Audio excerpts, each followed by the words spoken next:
Vice Ganda, live, the bus, exclusive.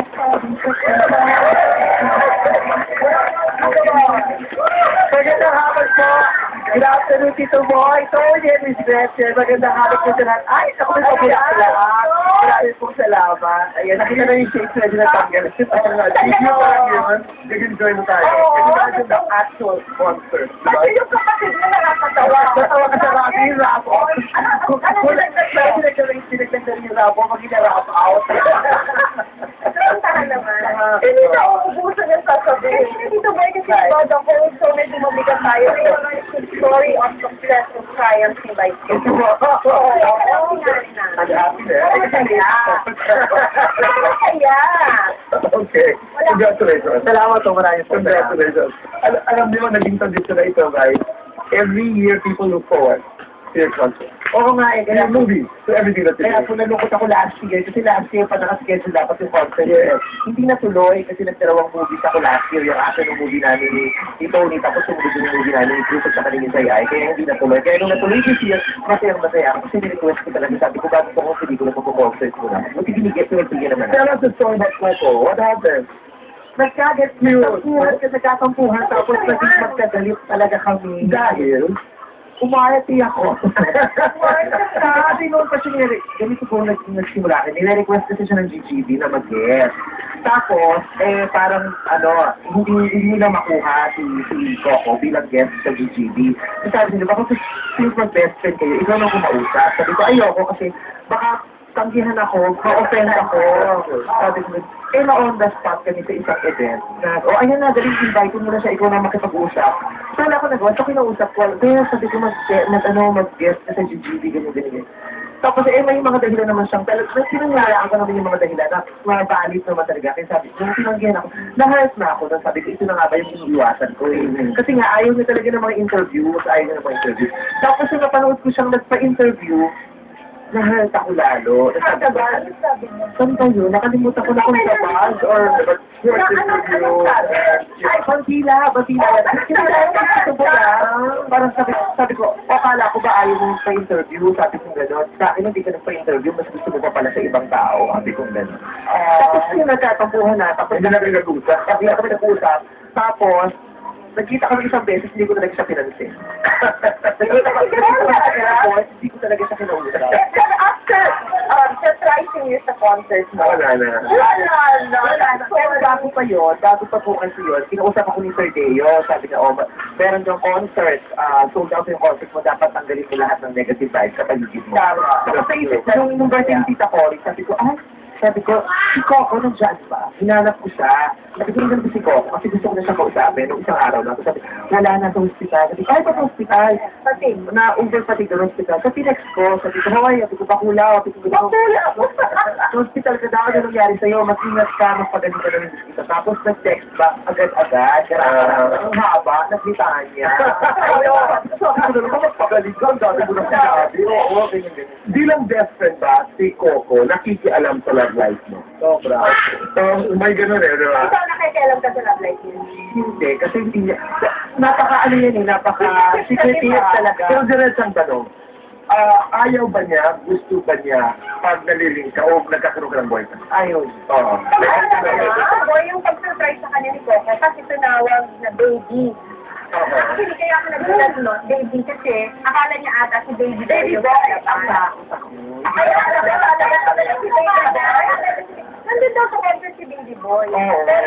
Natakot yun, baka saan lumabas. Baka lumabas, baka napilit nung staff. Kasi isang beses, nung birthday episode, birthday show ko, tapos yung episode ng GGB, dapat guest si Baby Boy, na-convince siya ng GGB na hindi ko alam. Tapos kung nalaman ko mag-guest siya, inaway ko talaga siya, ayaw ko mas ayaw ko. Pero nandun siya ng concert. Nandun siya. Kaya nasabi ko ng Baby Boy, ala ko siya, napipon ako, nag-visit ako, sabi ko, Baby Boy. Nakita ko si Coco. Nakita ko siya, pagbulat ako, ako na sabi, ay, hospital ko yung bibita. Sabi ko, boga naman. Kita ba yung love niya sa'yo? Mahal talaga ako yung bibigyan. No, kasi naman, itong pagiging magkaibigan ninyo, I mean, goes beyond, you know, what you do.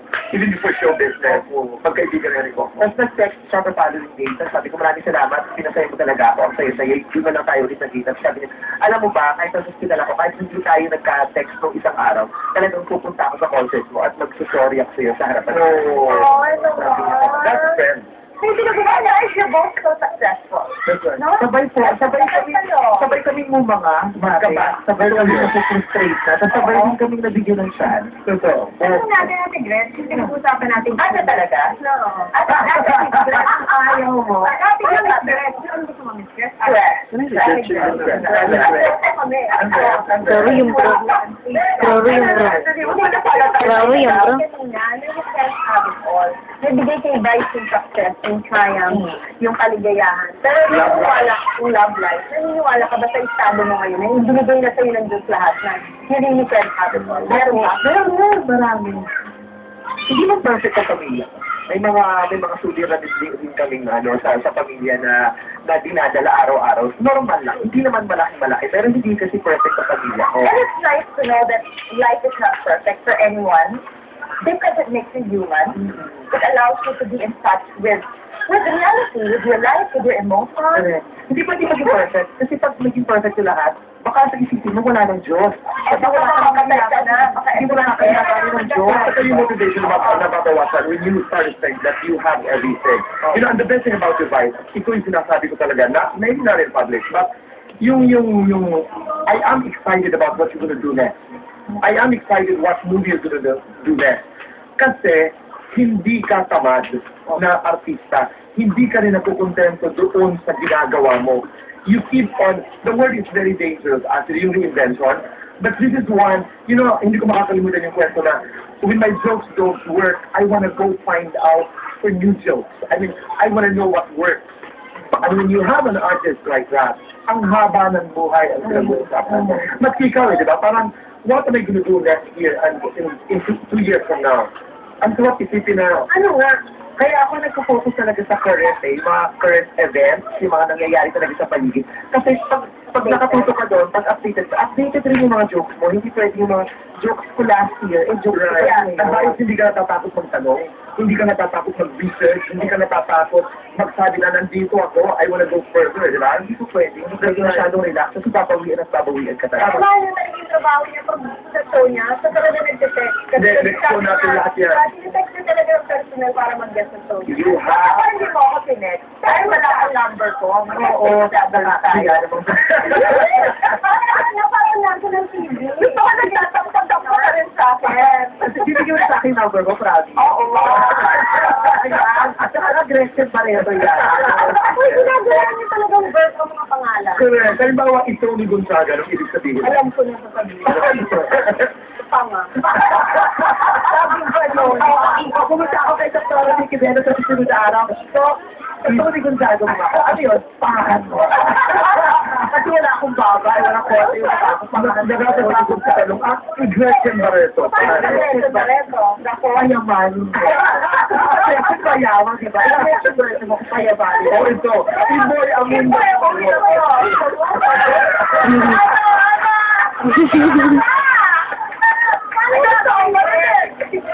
Ano ba? Alam ka.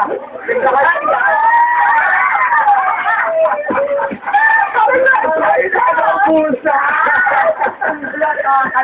Dito ba maraming po salamat at gusto ko rin humingi ng paumanin kasi hindi ako nagpaalam ko. Ginagamit ko yung pangalan mo sa show ko. So, vice ganda as a Gold Star. Ako sinabi ko, paano kaya kung ang mga ibang sinabi sa Gold Star, paano kaya kung si Tito Boy ay nag-Gold Star? I would like that. Kasi Iboy Abuna mo, Iboy Star mo. No, I don't mind. Hindi mo na ako. Boy Abun. Wala nga raw eh. Iboy Abuna mo ako. Pag nagpapakita ka, Iboy Abuna mo ako, i-save mo. Kung i-save mo ako. Ano kung gupit niyo ako? Ano kung gupit niyo? Iboy Abuna mo ako.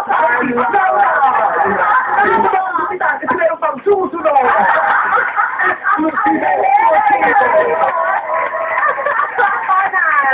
Pag-ibig mo lahat ng hibla para mo na sa kalan, labo!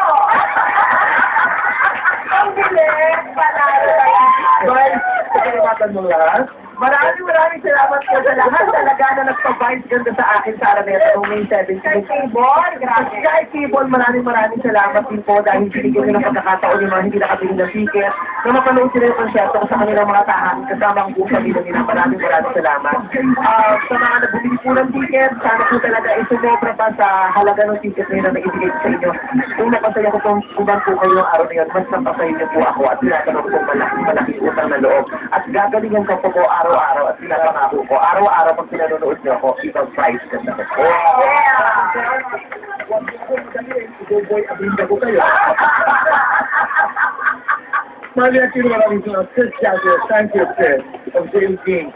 Traffic to the boys ko, thank you for always watching. Maraming salamat sa Carmela de Boracay and Silver Studio Republic. Dr. Steve Mark Dan. Yes, Dr. Steve Mark, thank you. Dr. Manan Paikalayan, Susan Cove, Diego Salamat, Jessica Vaina, Victoria Plaza, Real Reese, Grupa Magazine, Juan Zoner and Cinta McDonald, Peace Squares too. Manay Lolis, Solis, happy birthday. Happy birthday! Happy birthday! Superstar. No, happy guy, happy birthday. Happy birthday!